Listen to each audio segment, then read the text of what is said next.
एक लड़की पढ़ाई में बहुत ही होशियार थी। वह इंटर 95% अंकों के साथ उत्तीर्ण करती है। फिर आगे ग्रेजुएशन में दाखिला ले लेती है। उसका सपना था यूपीएससी एग्जाम को क्लियर करके आईएएस अधिकारी बनना। वह लड़की अपने पढ़ाई को उच्च स्तर से जारी रखती है, लेकिन घर वाले ज्यादा पढ़े लिखे नहीं होते हैं तो उसके भावनाओं की कद्र नहीं करते। जैसे ही वह लड़की ग्रेजुएशन कंप्लीट करती है तभी उसके माँ बाप उसकी शादी कर देते हैं। लड़की बहुत मायूस हो जाती है। उसे लगता है कि अब मैं शायद अपने सपनों को पूरा नहीं कर पाऊंगी, लेकिन फिर भी वह अपने माँ बाप के फैसले का सम्मान करती है और शादी कर लेती है। जब ससुराल जाती है तो उसे बहुत उम्मीद होती है कि मेरे पति मेरा साथ देंगे मेरे सपने को पूरा करने में, लेकिन वहां भी उसके साथ वही होता है। जैसे उसके माँ बाप कम पढ़े लिखे होने की वजह से उसकी भावनाओं को नहीं समझे, वैसे ही सास ससुर भी थे जो उसके सपनों को मार देना चाहते थे। वह कहते, जब वह लड़की पढ़ाई करती तो उसे कहते कि क्या तुम्हें पढ़ लिख कर कलेक्टर बनना है? करना तो तुम्हें घर का काम ही है, उसके लिए तो तुमने पढ़ाई कर लिया है, छोड़ दो अब पढ़ाई। लेकिन वह लड़की जरा सा भी डगमगाती नहीं है अपने लक्ष्य से। भले ही घर वाले कुछ भी कहे, वह अपने पढ़ाई को जारी रखती है और अपनी निगाह में अपने मंजिल को रखती है।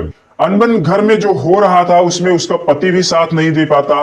वह अपने माँ बाप के विरुद्ध कुछ भी नहीं कह पाता था। इस तरह से लड़की बहुत मायूस और हताश हो जाती। तब उसे लगा कि अब शायद मैं अपने सपने को पूरा नहीं कर पाऊंगी, इसलिए वह तलाक लेने का फैसला करती है और कोर्ट में जाकर तलाक का केस फाइल कर देती है।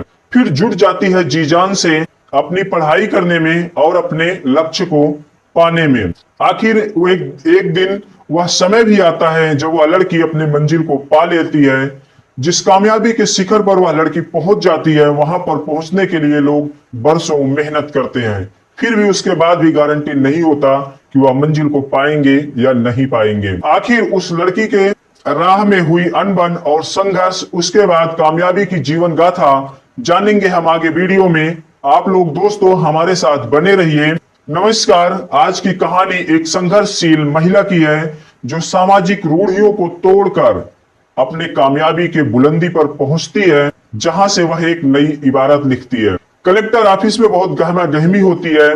सुबह का समय था, नई कलेक्टर मैडम आने वाली थी, तो सारे स्टाफ जो थे वह तैयारियों में लगे थे। थोड़ी ही देर में जब 10 बजते हैं तभी कलेक्ट्रेट प्रांगण में एक सफेद कलर की गाड़ी आती है और सभी कर्मचारी गाड़ी के पास दौड़ पड़ते हैं। बड़े बाबू दरवाजा खोलते हैं और दरवाजा खोल के फूलों का गुलदस्ता मैडम को देते हैं और क्रम से जितने भी लोग होते हैं सब मैडम को स्वागत के लिए हाथों में फूलों का गुलदस्ता लेकर खड़े थे। मैडम नीली आर्गेंजा साड़ी पहने, आंखों पे पावर का चश्मा लगाए, हाथ में घड़ी और मोबाइल लिए और दूसरे हाथ में डायरी लिए हुए बहुत सुंदर और सभ्य लग रही थी। वह गाड़ी से उतरते ही सभी के हाथों से फूलों का गुलदस्ता लेकर अभिवादन स्वीकार करते हुए आगे बढ़ती चली जा रही थी। पंक्ति में सबसे आखिर में खड़े होते हैं क्लर्क वहां के प्रेम सिंह सैनी।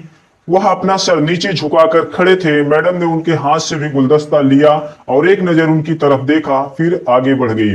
अब बड़े बाबू मैडम को लेकर केबिन में चले गए और फिर वहां पर कलेक्ट्रेट कार्यालय के सभी कर्मचारी मैडम के केबिन में उपस्थित हुए। फिर बड़े बाबू सबका पद और परिचय की जानकारी देने लगे। पंक्ति में दूसरी तरफ खड़े होते हैं प्रेम सिंह सैनी, जो मैडम के ठीक सामने खड़े थे। जब उनका नंबर आया तब वह सबसे लाइन के आखिर में चले गए। तो मैडम ने कहा बड़े बाबू से कि आप इनका परिचय क्यों करवा रहे हो, रहने दो, ये अपना परिचय खुद देंगे। तब प्रेम सिंह सैनी मैडम से कहते हैं कि मेरा नाम प्रेम सिंह सैनी है और मैं इस ऑफिस में क्लर्क हूं। इतना कहकर वह झट से बाहर निकल जाते हैं। प्रेम सिंह को बाहर जाते हुए देखते हैं तो बड़े बाबू को लगता है कि शायद प्रेम सिंह सैनी किसी बात से नाराज है और इस तरह से जाना किसी को अच्छा नहीं लगा। नई कलेक्टर मैडम के स्वागत में सब लोग लगे थे और मैडम की सुंदरता, सभ्यता और व्यवहार की सब लोग आपस में चर्चा कर रहे थे। तो कुछ लोग ऑफिस में कार्य की चर्चा कर रहे थे और प्रेम सिंह एक टेबल पर उदास होकर बैठा था, मानो उसे कोई परेशानी हो। तभी बड़े बाबू प्रेम के पास आकर थोड़ा नाराजगी से पूछा, कि आपको इस तरह से कलेक्टर मैडम के केबिन से बाहर नहीं निकलना चाहिए था। उन्हें बहुत बुरा लगा होगा, लेकिन प्रेम सिंह कुछ जवाब नहीं देता। वह अपनी नजरें गड़ाए फाइल में सिर्फ देखता रहता है। बड़े बाबू वहां से चले जाते हैं। फिर अगले दिन प्रेम सिंह ड्यूटी पर नहीं आता। वह बड़े बाबू को फोन करके बता देता है कि मेरी तबीयत ठीक नहीं है, मैं नहीं आ पाऊंगा ऑफिस। अब कलेक्टर मैडम को ज्वाइन हुए वहां पर 1 महीना हो गया था। अब तक कलेक्टर मैडम के सामने स्टाफ के जितने भी कर्मचारी थे वह किसी न किसी बहाने अपने काम को लेकर जा चुके थे। जो नहीं आया था मैडम उसे किसी न किसी काम के उद्देश्य से अपने पास बुलवा चुकी थी। यानी मैडम सबका चेहरा एक बार देख चुकी थी। सिर्फ प्रेम सिंह ही ऐसा था जो अभी तक मैडम के सामने एक भी बार नहीं आया। महीने भर में ना तो मैडम ने उसे किसी काम से बुलाया। प्रेम सिंह को जब भी जरूरत पड़ती मैडम के पास जाने का, तब वह अपने दूसरे सहयोगी को भेज देता कि ये लो मेरी फाइल और जाकर मैडम के पास ये काम करवा दो। इस तरह से ऐसे ही काम चलता रहा।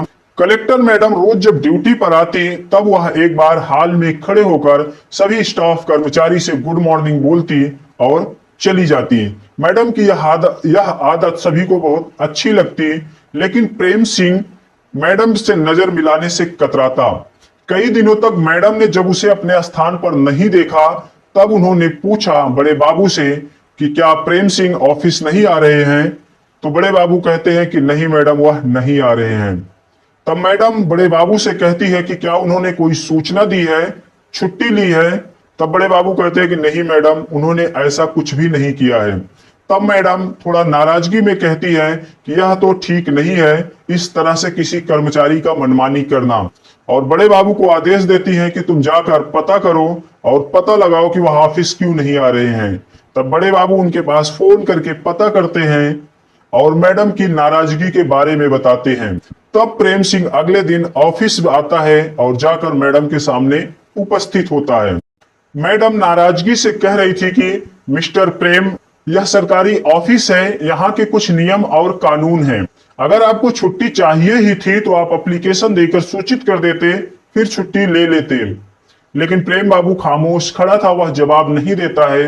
मैडम फिर अपनी बात आगे जारी रखती है और आगे कहती है कि यह कोई घर आपका नहीं है कि जब जी चाहा तब चले आए, जब जी चाहा तब चले गए। आइंदा याद रखिएगा कि दोबारा ऐसी गलती मत करना, वरना मैं आपके खिलाफ जरूर कार्यवाही करूंगी। तब प्रेम गुस्से में था, वह जवाब दे देता है कि मैडम, हमारी प्रतिबद्धता सरकार के प्रति है, हम किसी अधिकारी के व्यक्तिगत गुलाम नहीं हैं। हमारी छुट्टी बाकी थी तो मैंने ले लिया। इतना कहकर वह मैडम के केबिन से बाहर चला जाता है। मैडम उसे बाहर जाते हुए देख रही थी कि वह कितने गुस्से में था। फिर मैडम बड़े बाबू को बुलाती है केबिन में और उनसे पूछताछ करती है प्रेम के बारे में।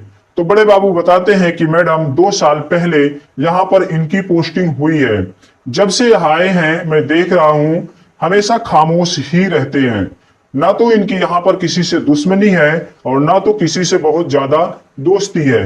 वह हमेशा परेशानियों में ही घिरे रहते हैं और अपने काम में लगे रहते हैं। अब मैडम को आए हुए यहाँ पर काफी दिन हो गए थे, तो मैडम की ख्याति पूरे जिले में हो रही थी। कलेक्टर ऑफिस से लेकर जनता जनार्दन तक के बीच में मैडम काफी लोकप्रिय हो गई थी। और कलेक्टर ऑफिस के ही दूसरे सीनियर अफसर होते हैं वर्मा जी। विकास कार्य का हर टेंडर वर्मा जी के टेबल से होकर ही गुजरता था और हर टेंडर में वर्मा जी का कमीशन फिक्स होता था और ऊपर की जो कमाई होती थी उसमें ऊपर के अधिकारियों तक का शेयर होता था। चर्चा तो यह भी थी कि इसके पहले के जो कलेक्टर थे उनका भी शेयर फिक्स रहता था। अब मैडम को यह सब जानकारी धीरे धीरे ऑफिस में मिल रही थी। तब मैडम ने वर्मा जी के ऊपर नकेल कसना शुरू कर दिया। बाद में जब वर्मा जी को जानकारी होती है कि मैडम मुझ पर नकेल कस रही है, तब वह मैडम के खिलाफ ऑफिस में भी बोलने लगा और उनके खिलाफ षड्यंत्र करने लगा। एक दिन किसी टेंडर को मैडम ने पास नहीं किया तो वर्मा बहुत नाराज हो गया। वह ऑफिस में ही मैडम के खिलाफ अनाप शनाप बकने लगा और प्रेम सिंह यह सारी बात उसकी सुन रहा था। लेकिन वर्मा बेलगाम होकर लगातार बोले ही जा रहा था। जब उससे बर्दाश्त नहीं हुआ तब वह उलझ गया वर्मा से और फिर हाथापाई तक बात आ गई। ऑफिस में हंगामा खड़ा हो गया। स्टाफ सब एक दूसरे को छुड़ाने लगे और हंगामा शोर को सुनकर मैडम भी अपने केबिन से बाहर आ गई। तब जाकर मामला कहीं शांत हुआ और फिर मैडम केबिन में अपने चली गई और बड़े बाबू को बुलाकर पूछा कि आखिर बात क्या है, हंगामा क्यों खड़ा हुआ।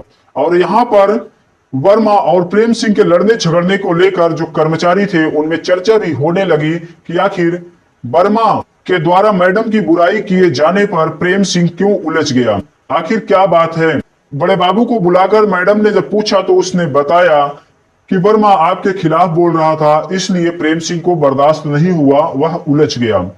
फिर मैडम बड़े बाबू के माध्यम से ही प्रेम सिंह को अपने केबिन में बुलाती हैं और उनसे पूछती हैं कि आखिर यह सब क्या कर रहे थे आप, यह सरकारी कार्यालय है, कोई आपका घर और सड़क नहीं है कि जब जो जी चाहे वो कर लो, इस तरह से लड़ना तुम्हें शोभा नहीं देता। प्रेम सिंह सर झुकाए हुए ही कहता है कि वर्मा आपके खिलाफ बोल रहा था, मैं काफी देर से बर्दाश्त कर रहा था लेकिन वह रुकने का नाम नहीं ले रहा था, वह लगातार आपकी बुराई किए जा रहा था। तब मैडम कहती है कि वह मेरी बुराई कर रहा था ना, आपकी तो नहीं कर रहा था, मैं कानूनी कार्यवाही उस पर करती, आपको लड़ने की क्या जरूरत थी, आपको मेरे लिए लड़ने का अधिकार किसने दिया। लेकिन प्रेम सिंह चुपचाप सर नीचे करके खड़ा रहा, वह कुछ नहीं बोल रहा था। तब मैडम को और भी ज्यादा नागवार लगता है, वह थोड़ा ऊंचे स्वर में और नाराजगी से कहती है कि प्रेम सिंह तुम बोलते क्यों नहीं, मैं कुछ पूछ रही हूं ना। तब प्रेम सिंह गुस्से में अपना सर ऊपर करके मैडम की ओर देखने लगा। मैडम भी थोड़ा नर्वस हो जाती हैं। फिर वह कहने लगा कि अगर मैं अलग हो गया हूं तो क्या हुआ, अगर कोई इस तरह से आपकी बुराई करेगा तो मुझसे बर्दाश्त नहीं होगा। इतना बोलकर प्रेम सिंह मैडम के केबिन से बाहर निकल गया और मैडम उसे बाहर जाते हुए देखती रही। अब मैडम के चेहरे पर कई तरह के भाव आ रहे थे, जा रहे थे। मैडम की आंखें डबडबा जाती हैं, वह झट से रुमाल निकालकर आंसुओं को पोंछ लेती हैं। इस घटना के बाद प्रेम सिंह और कलेक्टर मैडम के बीच अब भी दूरी बरकरार रही। वर्मा और प्रेम सिंह का जो झगड़ा हुआ था वह भी मामला अब शांत हो गया था और प्रेम सिंह अपने समय पर ऑफिस आता और समय पर घर चला जाता। ऑफिस में सब कुछ सामान्य चल रहा था। फिर 2 दिन बाद अचानक फोन आ जाता है कलेक्टर मैडम के पास कि आपके ऑफिस में कैबिनेट मंत्री जी का जनता दरबार लगने वाला है। मैडम अपने कर्मचारियों को सख्त हिदायत देती हैं कि पूरी तैयारी की जाए और कोई भी शिकायत का मौका ना मिले, नहीं तो मंत्री जी नाराज हो जाएंगे। जिस दिन मंत्री जी को आना था उस दिन स्टाफ के सभी कर्मचारी सुबह जल्दी आ गए, लेकिन प्रेम सिंह का कहीं अता पता नहीं होता है। मैडम बार बार उन्हें ही ढूंढ रही थी। जब वह दिखाई नहीं पड़ते हैं तब मैडम बड़े बाबू से कहती है कि पता करो प्रेम सिंह क्यों नहीं आया। बड़े बाबू जब फोन करके पता करते हैं प्रेम सिंह के पास तो पता चलता है कल रात में ही कुछ बदमाशों ने उन पर कातिलाना हमला कर दिया है और वह घायला अवस्था में एक प्राइवेट हॉस्पिटल के आईसीयू वार्ड में भर्ती है। जैसे ही इस घटना के बारे में बड़े बाबू मैडम से बताते हैं वैसे ही उनके चेहरे का रंग उतर जाता है, वह नर्वस हो जाती हैं। मैडम के चेहरों को देखकर बड़े बाबू भी आश्चर्य में पड़ जाते हैं कि आखिर प्रेम सिंह की तबीयत खराब, प्रेम सिंह के घायल होने की सूचना मिलते ही मैडम का चेहरा क्यों उतर गया। और मैडम फिर बड़े बाबू से कहती हैं कि आप यहाँ की तैयारी देख लीजिए और मुझे इसी वक्त ऑफिस जाना बहुत जरूरी है। तब बड़े बाबू आश्चर्य में कहते हैं कि मैडम अगर आप चली जाएंगी तो मंत्री जी नाराज हो जाएंगे। ऐसा करो, मैं स्टाफ के किसी दूसरे कर्मचारी को प्रेम सिंह को देखने के लिए उनके पास भेज देता हूं, आपका यहाँ रहना बहुत जरूरी है, आप मत जाइए। लेकिन मैडम जल्दी जल्दी में अपना बैग लेकर गाड़ी की तरफ जाते हुए कहती हैं कि नहीं, मुझे मंत्री जी के आगमन से भी ज्यादा जरूरी है अस्पताल जाना। और वह झट से गाड़ी पर बैठकर चली जाती हैं। और मैडम का इस तरह से जाना बड़े बाबू और स्टाफ के दूसरे भी कर्मचारियों को बहुत आश्चर्य लग रहा था। कलेक्टर मैडम के अचानक अस्पताल में पहुंचने से अस्पताल परिसर में भी खलबली मच गई। मैडम लिफ्ट से जाना चाहा लेकिन लिफ्ट ऊपर थी तो आने में उसे समय लगता, इसलिए मैडम झटपट सीढ़ियों से चलने लगी और जाकर आईसीयू वार्ड में पहुंच गई। मैडम को इस तरह भागते हुए जाते देखकर अस्पताल के डॉक्टर भी सख्ते में आ गए और वह भी मैडम के पीछे पीछे आ गए। मैडम ने आईसीयू वार्ड में देखा तो वहां पर प्रेम सिंह अब भी बेहोशी के हालत में पड़ा था। उसे इस तरह से देखकर मैडम के आंख से आंसू आ जाते हैं, लेकिन मैडम अपने आंसुओं को इतनी सफाई से छुपा लेती है कि किसी को पता नहीं चलता। फिर वहां के उपस्थित डॉक्टरों से प्रेम के बारे में पूछती है। तब डॉक्टर कहते हैं कि अब इनकी हालत स्थिर है, अब वह खतरे से बाहर है। तब मैडम डॉक्टरों को सख्त हिदायत देती है कि कोई लापरवाही इलाज में मत बरतना। और मैडम जब तक वहां पर रही तब तक उनका फोन लगातार बजता रहा, उन्होंने फोन नहीं उठाया। जैसे ही वह प्रेम बाबू को देखकर आईसीयू वार्ड से बाहर निकली तब उन्होंने फोन उठाया तो बड़े बाबू ने बताया कि मंत्री जी अब यहां से नाराज होकर जा चुके हैं। मैडम वापस अपने कार्यालय में आती हैं तो वहां बड़े बाबू भी मैडम से पूछते हैं कि आप इस तरह से क्यों चली गई, लेकिन मैडम इसका कुछ जवाब नहीं देती। एक हफ्ते बाद प्रेम बाबू की अस्पताल से छुट्टी हो जाती है, वह घर पर आकर आराम करने लगे। उस दिन के बाद से मैडम दोबारा अस्पताल में तो नहीं गई, लेकिन वह बड़े बाबू के माध्यम से उनका बराबर हालचाल लेती रही। 2 हफ्ते बीत गए, तब एक दिन छुट्टी का दिन होता है तो मैडम अपने ड्राइवर से कहती हैं कि गाड़ी उठाओ, चलो प्रेम को मुझे देखने चलना है। और साथ में सुरक्षा गार्ड की भी गाड़ियां होती हैं। सब लोग जाकर प्रेम बाबू के घर पर पहुंच जाते हैं। तब मैडम उसे देखती हैं कि प्रेम एक बिस्तर पर लेटे हुए हैं और पूरे शरीर पर उनके पट्टियां लगी हुई हैं। और यह भी देखती हैं कि प्रेम बाबू पास में ही टेबल पर रखे दवा और पानी को ले नहीं पाते हैं, उसे लेने का प्रयास करते हैं, जो बहुत कठिनाई महसूस हो रही थी। दर्द के मारे प्रेम सिंह से रहा नहीं जा रहा था, लेकिन अचानक दरवाजे पर मैडम को खड़ी देखकर वह आश्चर्यचकित रह जाता है। मैडम अपने सुरक्षा गार्ड और ड्राइवर को रोककर कमरे में उसके दाखिल होती है और उसके पास में ही पड़े टेबल पर से जग उठाकर गिलास में पानी डालकर और दवा लेकर प्रेम सिंह को खाने के लिए देती है। प्रेम सिंह कुछ नहीं बोलता, मैडम के हाथ से गिलास को ले लेता है और दवा खाने के बाद कहता है कि आपको इस तरह से यहाँ पर नहीं आना चाहिए था। आखिर ऑफिस के लोग तरह तरह की बातें करेंगे तो क्या जवाब देंगे हम। तब मैडम कहती हैं कि यही बात तो तुम्हें उस दिन सोचना चाहिए था जब तुम वर्मा जी से मेरे लिए उलझ पड़े थे। प्रेम सिंह फिर खामोश रह जाता है। फिर दोनों ही एक दूसरे से बात करना चाह रहे थे, लेकिन कुछ बोल नहीं पा रहे थे। प्रेम सिंह के पास में ही कुर्सी रखी होती है, मैडम उस पर बैठ जाती है और कुछ देर के बाद कहती हैं कि यहाँ पर अकेले ही रहते हो। तब वह अपनी आंख झेपते हुए कहता है कि हाँ, मैं अकेले ही रहता हूँ। तो मैडम फिर कहती है कि क्या कमरे की दशा बना रखा है, चारों तरफ कचरा कचरा बिखेर रखा है, अकेले ही क्यों रहते हो यहाँ पर, बीवी बच्चों को साथ में नहीं रखते या उन्हें भी छोड़ दिया है। तब प्रेम सिंह कुछ देर खामोश रहता है तो मैडम फिर बोलती हैं कि अगर बीवी बच्चों को साथ में रखते तो यह कमरा तो कम से कम साफ रहता, तुम्हें बना बनाया भोजन तो मिलता, दवा पानी तो मिलता। तब इस बार प्रेम सिंह बोल पड़ता है कि मैंने अभी तक शादी नहीं की है। तब मैडम कहती है कि आखिर क्यों नहीं की शादी। तब प्रेम सिंह जवाब देता है कि आपने भी तो शादी नहीं किया है ना। तब मैडम के आंख से आंसू आ गए, वह अपना सर नीचे कर लेती है। प्रेम ने मैडम की ओर देखते हुए कहा कि मैंने तुम्हें घर से तो निकाल दिया, लेकिन दिल से नहीं निकाल पाया, बहुत याद आती है तुम्हारी। तब वह कलेक्टर मैडम भी कहती हैं कि मुझे भी आपकी बहुत याद आती है। और प्रेम सिंह के आंसू पोंछते हुए कहती है कि पापा ने तो मुझे बहुत जोर दिया कि मैं दूसरी शादी कर लूं, लेकिन मुझे पता था कि एक ना एक दिन आप जरूर समझोगे मुझे, जरूर मेरी कद्र करोगे, इसलिए मैंने भी शादी नहीं किया। फिर दोनों एक दूसरे को देखकर रोने लगते हैं और अपने आंसुओं को पोंछने लगते हैं।